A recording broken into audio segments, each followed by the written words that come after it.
que el infarto es una zona de necrosis isquémica causada porque hay una oclusión de la irrigación arterial o también de una irrigación venosa, ¿ya? Porque puede ocurrir tanto en las arterias como también en las venas. Los infartos pueden ser de tipo cerebrales, infartos miocárdicos, infartos pulmonares e infarto en cualquier otro órgano, que puede ser un infarto intestinal, si es que hay una obstrucción, ¿no? Si es que puede ser un infarto renal, ¿no?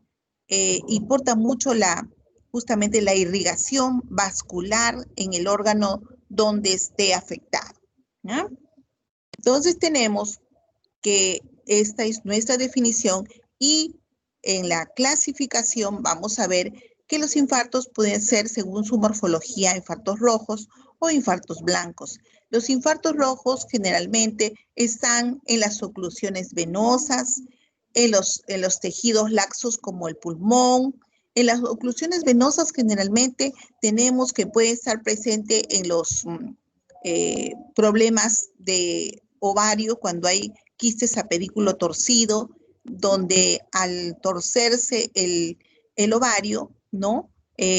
Justamente va a producirse, ¿no? Un atrapamiento de la sangre y vamos a tener este tipo de infarto que se produce y que ocasiona justamente una emergencia, un dolor muy fuerte en la mujer que la lleva a una emergencia.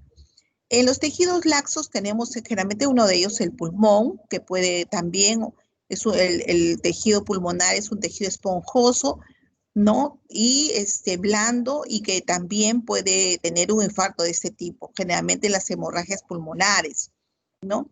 En los tejidos de doble circulación, como puede ser en el intestino, ¿no? Tenemos en tejidos congestionados por un flujo lento. También puede ocurrir este infarto en la recuperación del flujo en una zona de oclusión arterial por necrosis, ¿no? Sin embargo, en el infarto blanco tenemos cuando hay oclusión arterial pero que afecta órganos de la circulación terminal. Histológicamente se conoce como lo que han visto ya necrosis coagulativa, isquemia, y esta se produce entre las 4 a 12 horas aproximadamente, incluso antes de fallecer la persona. Esta zona está presente, haciéndose necrosis de la zona afectada, ¿no? Y puede haber casos de inflamación aguda que pueden ser porciones pequeñas de 1 a 2 días, ¿no? Es que se infarta solamente una zona focalizada. En los tejidos lábiles puede haber una regeneración tisular en la periferia de la cicatriz, ¿ya? Sin embargo, vamos a ver que generalmente en estos infartos, aquí tenemos, por ejemplo, varios tipos que pueden existir. Los infartos sépticos,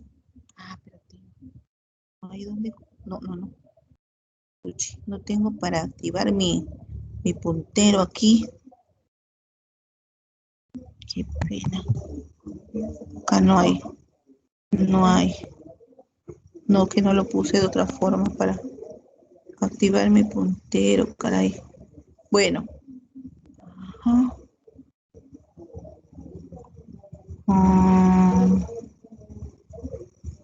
No lo puse.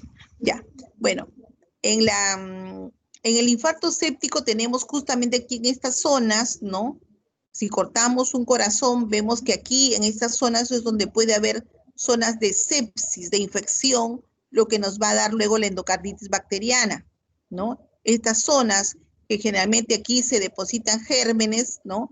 Que pueden ocasionar luego una enfermedad que se llama endocarditis bacteriana y que conduce y que se presenta en niños, por ejemplo, en niños que también tienen cuadros infecciosos de amigdalitis a repetición y que esos gérmenes van a ir a afectar a otros órganos y pueden producir la fiebre reumática también, que se asocia porque estos van a ir hacia estas zonas del corazón, como pueden ir hacia las articulaciones. Por eso que una persona, cuando tiene una infección, también le duelen las articulaciones, ¿no? Que son afectadas por ese proceso infeccioso.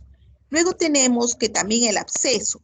Cuando ya llamamos absceso, cuando el absceso ya compromete porciones mayores, y va comprometiendo todo el órgano, no solamente una porción como aquí, sino ya va cada vez, ¿no? Ocupando mayor tamaño o mayor compromiso de un órgano. Entonces aquí tenemos, miren, una zona de absceso, pero miren, las otras zonas también están siendo comprometidas, ¿no? Y así, hasta que completa generalmente todo el tejido. Luego, factores que condicionan el desarrollo de un infarto. Una es la naturaleza del aporte vascular. O sea, si el aporte vascular es por ejemplo, una zona de gran calibre, de mediano calibre o de pequeño calibre, no es lo mismo que se afecte un capilar que se afecte una arteria importante, ¿no? La velocidad del desarrollo de la oclusión, o sea, con qué rapidez se va a ocluir la luz vascular. Pues si ustedes saben que la luz vascular de los capilares es muy pequeñita en comparación de una arteria de gran calibre. Entonces, pero sí la importancia que tiene porque justamente las arterias pequeñitas son las que van a irrigar órganos importantes, como por ejemplo los ojos. En los ojos tenemos arteriolas muy pequeñitas, prácticamente tal vez parece el tamaño de un pelito, ¿no? Muy delgadas, pero que si se ocluyen, imagínense cómo nos deja limitados sin poder ver, ¿no? A diferencia de arterias, por ejemplo, la femoral, que es mucho más amplia, ¿no? Entonces, luego tenemos la velocidad con que se produce la obstrucción, a eso me refiero también, ¿no? Y luego, la vulnerabilidad a la hipoxia, o sea, cuán grande es que se obstruye y al mismo tiempo que no hay pasaje de oxígeno, o sea, no hay la sangre que sea viable llevando el oxígeno. Por lo tanto, el tejido termina, ¿no? Sufriendo una hipoxia. Luego, el contenido del oxígeno en la sangre es muy importante. Están viendo, por ejemplo, en esta época de pandemia, nosotros podemos estar caminando, pero porque nos miden con el pulso oxímetro, ¿qué nos miden? No solamente las pulsaciones, sino la concentración de oxígeno en nuestros tejidos, ¿no? Entonces, cuando la oxigenación o el oxígeno va disminuyendo en nuestros tejidos, es que nosotros nos estamos sintiendo, ¿no? Mal. Ya tenemos dificultad para respirar y las personas terminan en emergencia, ¿no? Luego tenemos aquí uno de los grandes estudios, aparte del infarto cerebral, es el infarto de miocardio. Y ustedes saben que el infarto de miocardio es muy frecuente en la población, generalmente, y lo vamos a estudiar en otro seminario como un tópico especial, pero el infarto de miocardio generalmente se presenta en personas mayores de edad. Generalmente habían estudios a nivel mundial donde decían de que era muy frecuente en personas mayores a los 60 años, tanto hombres como mujeres. Pero hoy en día vemos que hay personas que no tienen esa edad y que también pueden tener un infarto, ¿no? Pero se debe a muchos factores que pueden estar asociados. Por eso nosotros, ahí está la importancia también del estudio de los genes, en los cuales hay tendencias familiares, grupos familiares a sufrir infarto, ¿no? Entonces, ¿qué es lo que precede a este infarto? El dolor torácico. El dolor torácico que puede ser típico o atípico, ¿no? Entonces, el dolor torácico típico es el que realmente se presenta en la zona precordial y que la persona siente un dolor intenso, ¿no? Muy fuerte. Pero, sin embargo, puede haber otro tipo de dolor torácico atípico, que puede ser a nivel del abdomen o a nivel del hombro o a nivel de la mandíbula. Pero también es un infarto de miocardio. Entonces, sabemos que son formas no muy comunes de presentación, este tipo de dolor. Ahora también puede haber incremento de marcadores de necrosis, que ustedes ya lo van a ver cuando lleven los estudios realmente ya de semiología, porque nosotros pedimos algunas enzimas para poder ver, ¿no? Si es que se está iniciando esta necrosis en la fibra de la célula miocárdica. Entonces, luego también los cambios en el electrocardiograma. Es importante porque cuando llega nuestro paciente con ese dolor, aparte de que nosotros le tomamos la presión, controlamos el problema del dolor, pero también tomamos un electrocardiograma importante para saber cómo está, de repente está en el curso mismo del infarto o es que el infarto ya está dejando secuela, ¿no? Más del 85% de estos mecanismos fisiopatogénicos también vamos a ver que se asocian generalmente a la ruptura de una placa asociada a inflamación, a trombosis, a vasoconstricción y puede ver también una microembolización. Entonces sabemos muy bien que esto está asociado en estos pacientes a ciertos factores o ciertos patrones que traen como factores de riesgo. Por eso decimos nosotros que las personas no tienen que tener una vida sedentaria, sino hay que hacer actividad y más en esta época de pandemia, donde casi todos estamos en casa, pero poco caminamos, poco ejercicio hacemos como para que nuestros tejidos tengan el movimiento y la actividad necesaria. Luego la obesidad, otro de los factores de riesgo. Por eso también tenemos que comer, pero con calidad y sin abundancia. ¿Por qué? Porque nos va a llevar a un sobrepeso, ¿no? Entonces vamos a ver que es con realmente un riesgo el poder tener un infarto, personas gorditas. Luego, el estrés. El estrés es otro factor porque las personas sin querer, con esa angustia, esa sensación de desesperación, su frecuencia cardíaca incrementa y los vasos tienen que lanzar más cantidad de sangre y podemos tener justamente si hay otros factores más que se asocian a veces, no siempre el estrés, sino el estrés y de repente la diabetes, el estrés y de repente la obesidad. Entonces ahí se van sumando factores que nos llegan justamente a sumarse y a tratar de que este paciente llegue a un infarto, ¿no? El cigarrillo también, ya últimamente en las campañas que se han realizado por parte del Instituto de Enfermedades Neoplásicas y muchos otros organismos, han liberado un poco que el consumo de cigarrillo en las personas. Son pocas las personas que existen en la actualidad muy fumadoras, ¿no? Y sobre todo tenemos que liberar también a la mujer de que no sea fumadora, puesto que el cigarrillo produce una vasoconstricción y cuando este es joven y luego desea tener un embarazo, vamos a ver que va a tener un hijo pequeño de tamaño, un hijo enano, porque nuestros vasos están un poco ocluidos, ¿no? Y no permiten una adecuada expansión. Luego, como ya les dije, la diabetes es otro factor de riesgo. Entonces tenemos que tener control no solamente del consumo de los azúcares, sino también del consumo de las harinas y de las grasas. Generalmente en este ambiente que vivimos a veces de rapidez, hace que la gente consuma alimentos chatarra, ¿no? Panes en la calle, con hamburguesas, con mucha grasa, ¿no? Y eso hace de que las personas tengan más riesgo de tener un infarto cuando hay mucho consumo de grasa y harinas. Luego tenemos la vulnerabilidad que existe a la hipoxia.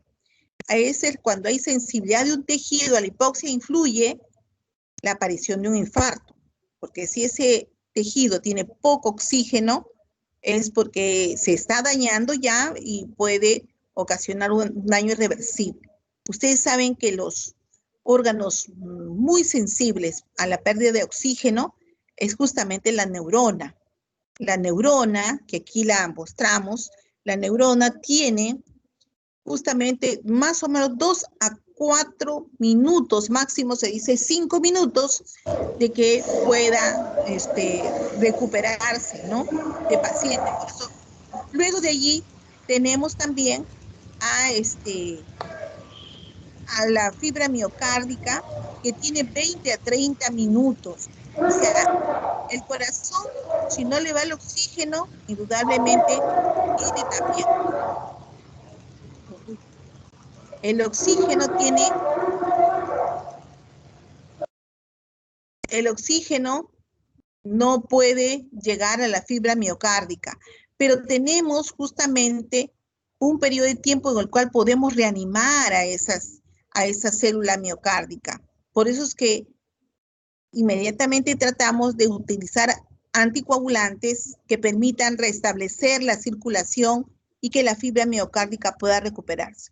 ¿no? Tenemos un periodo de tiempo, pasado ese tiempo ya indudablemente no lo vamos a poder recuperar. ¿Ya?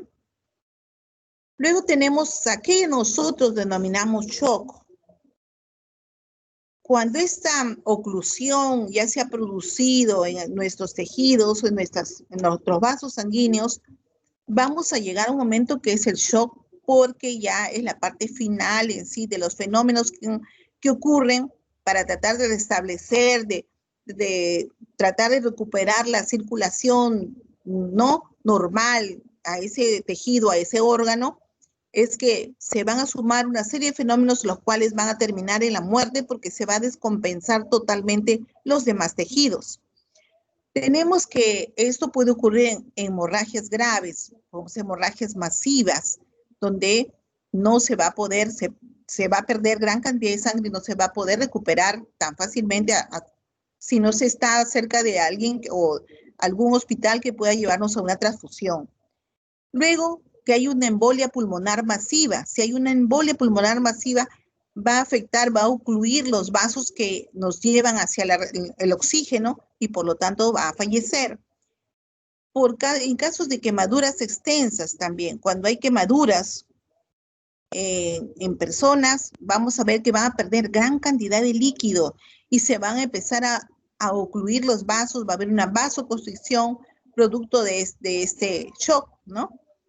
Luego, en traumatismos, también en traumatismos se va a producir también este shock en infartos de miocardio extensos. O sea, no es que hay una zona pequeñita, sino varias zonas del corazón que estén afectadas o de arterias importantes, la cuales riega gran parte de nuestro tejido miocárdico.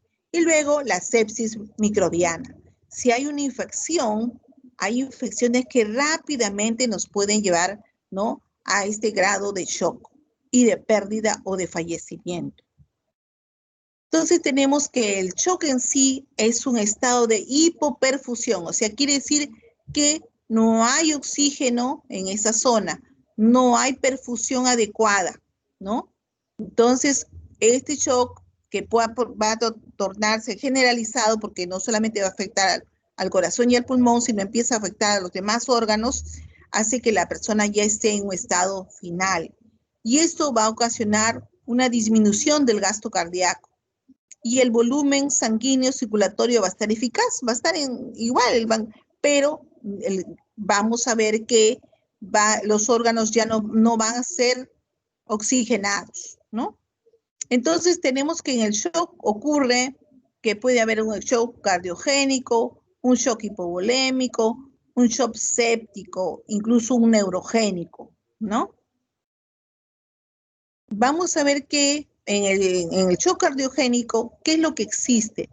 Va a haber una falla de la bomba miocárdica. O sea, el miocardio no funciona adecuadamente y puede tener ¿por qué? Porque puede tener una lesión intrínseca del miocardio, ¿no? Puede haber arritmias ventriculares, compresión, ¿no? Una compresión extrínseca, de repente un tumor dentro del miocardio, obstrucción de la salida, ¿no?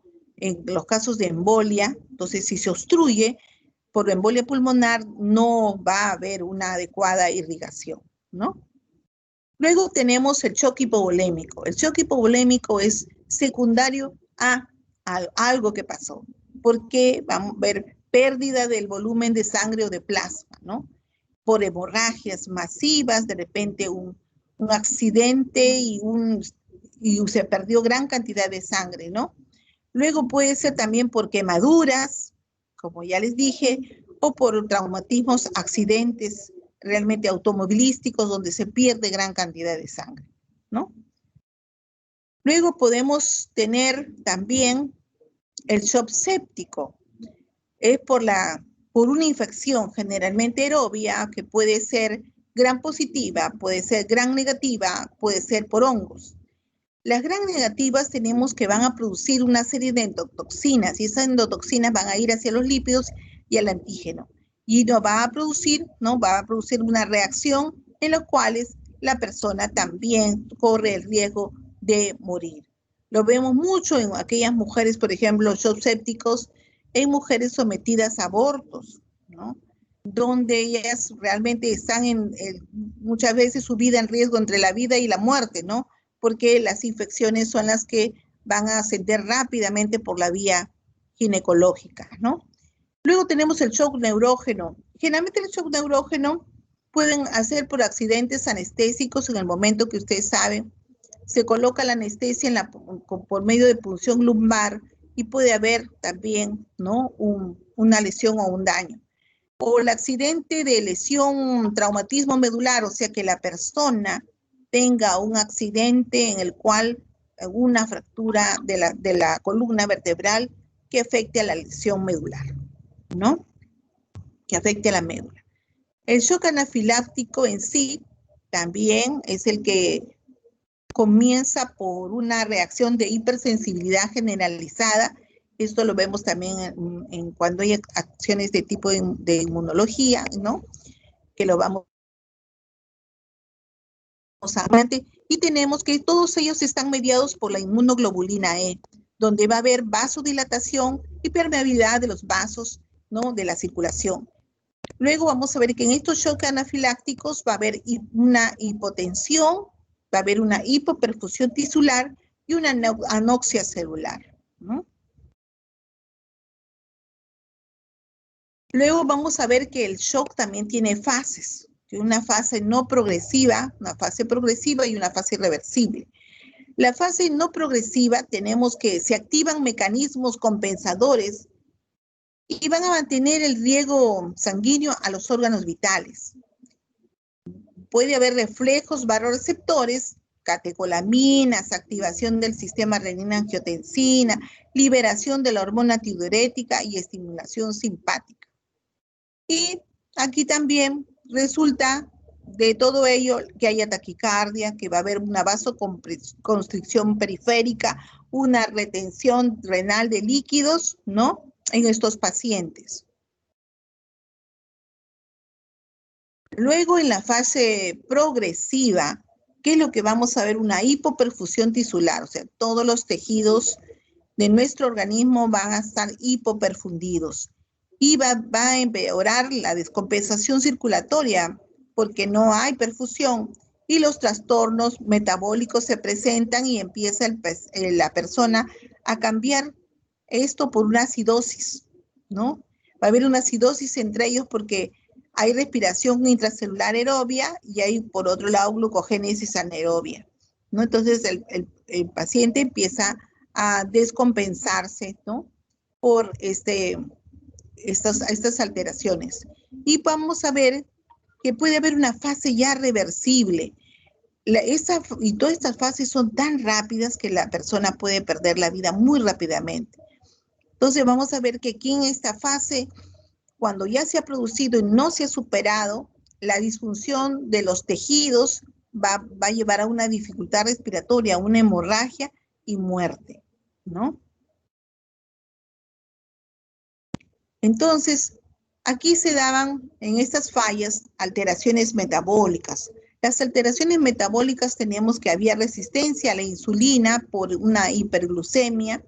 Las citocinas, tanto el factor también de necrosis, ¿no? Y las interleuquinas 1, generalmente, y las hormonas de estrés, como el glucagón, la hormona de crecimiento, los glucocorticoides y las catecolaminas inducen a que haya una glucogenia y suprimen la liberación de la insulina. Por lo tanto, se va a suprimir la actividad bactericida. Aumenta la lesión de estas células endoteliales en los vasos y luego hay una insuficiencia de la glándula suprarrenal también por estrés, por el estrés que atraviesa la persona, ¿no? Y vamos a ver que otra es que también tienen mecanismos de inmunosupresión, donde estos mecanismos de inmunosupresión cambian las citocinas proinflamatorias, que es TH1 por TH2, que son antiinflamatorias por el receptor de interleuquina 1 a la interleuquina 2, 3, 4, 5, 6, 7, 8, 9 y 10. Y tenemos que va a producir apoptosis de los linfocitos que inducen a la anergia celular.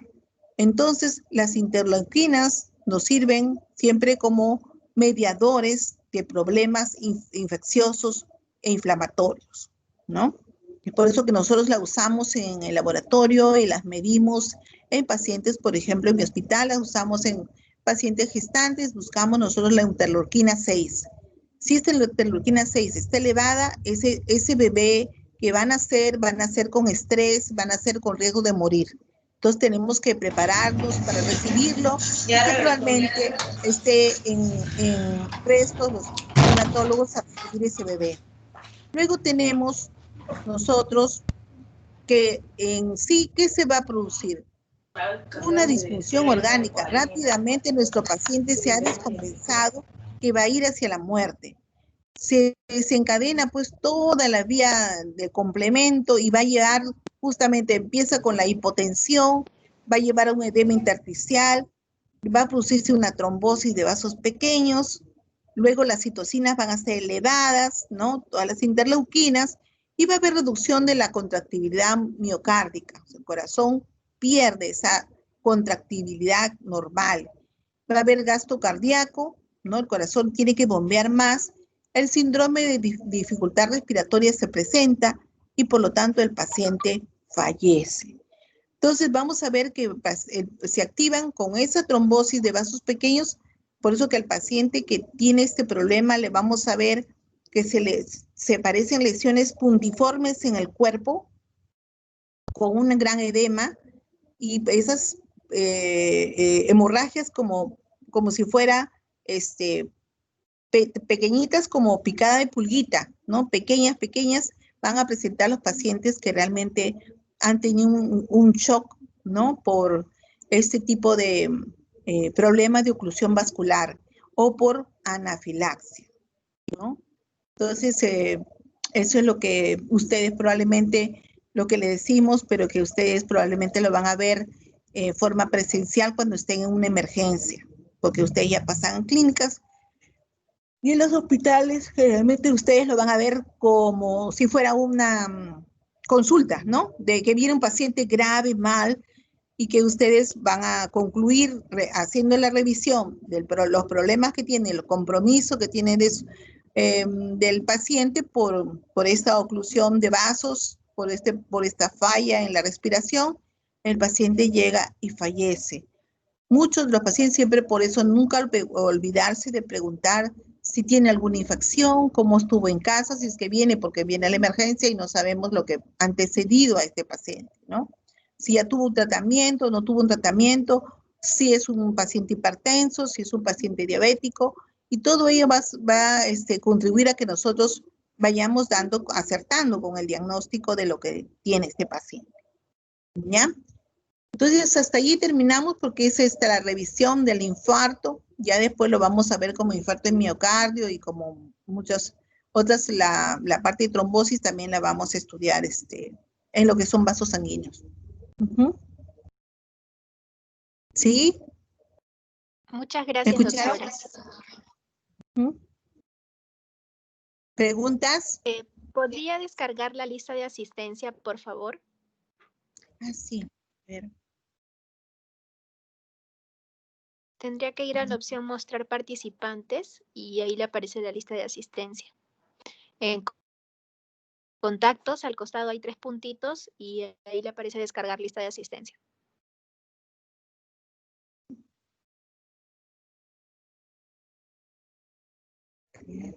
Doctora. Sí. Doctora, tengo una pregunta, pero es de otro tema. ¿Puedo hacerla? Es de grupo sanguíneo. Sí, dime. Tengo un familiar que se supone que, o sea, siempre hemos sabido que es O negativo, pero cuando se fue a inscribir al grupo de los O negativos que tienen su asociación, le hicieron la prueba ellos mismos y le dijeron que era O positivo, pero sin embargo el hospital la reconoce como O negativo. Entonces, ahí entra mi duda. Ya. Entonces, no, lo que sucede es que realmente merece una nueva, o sea, hay que verificar bien. Debe hacerse otra vez el estudio por otra institución, si en caso ahí se equivocaron, ¿no? Puede haber una equivocación. Y si él siempre ha sido negativo, no podemos permitir que se le ponga positivo, porque después va a tener justamente algunos problemas con, ¿no? Con algún si él puede presentar algún sangrado, va a tener problemas, Incluso ¿no? en las pruebas que presentó en su universidad y todo eso, no aglutinaba bueno, el anticuerpo, ¿no? Ujú. Claro, no, no, no, eso sí tiene que ser revisado. O es que se hace otro tipo de examen, porque creo que había un examen indirecto, creo, pero no estoy Sí, muy sí, al sí, tanto de eso. claro, claro, claro, y no solamente porque esas son pruebas rápidas que se hacen, pero hay otras rápidas, otras pruebas que son mucho más, ¿qué te digo? Se tiene que buscar otros indicadores por lo cual se comprueba realmente la realidad del grupo sanguíneo, porque después en una hemorragia puede tener serios problemas, ¿no? Y no poder resolver, no poderlo ayudar, me refiero, ¿no? No poderlo ayudar. Entonces, por eso es que yo les digo de que es importantísimo el poder definir su caso, ¿no? No es dejarlo así, no es dejarlo así. Yo tuve también en el hospital justo en esta semana que pasó una chica que justo me decía, doctora, yo siempre he sido negativo, ¿por qué me han puesto positivo? Ah, no, no, no, vamos nuevamente, no, no, tú no tienes por qué pagar más estudios, tenemos que volver a hacer y definirte, ¿no? Porque ella está embarazada, va a dar luz. Entonces, y ya, le hemos realizado y realmente ella es negativo, no es positivo. ¿Sí? Ah, ¿Me ok, ok. escuchaste? Ha podido ser sí, sí, claro, ha podido ser un Sí, error entonces de la Asociación es de un Grupos de error. RH. Sí, probablemente sí, sí. Claro, porque solo le hicieron una vez la prueba y no. Ujú, claro, no, no, Ok, no. ok. Está al tanto entonces. Tiene que volver a hacer la prueba. Ok, Sí, a ver, gracias. espérense que estoy buscando. ¿Dónde están acá? Un ratito, espérenme que quiero bajar la lista. Aquí, aquí, lista ya, descargar la lista.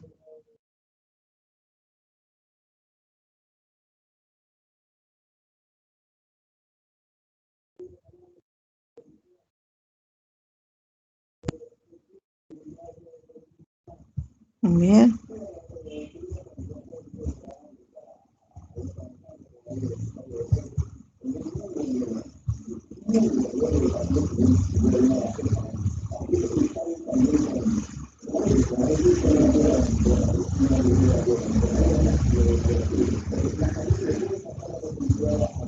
uy,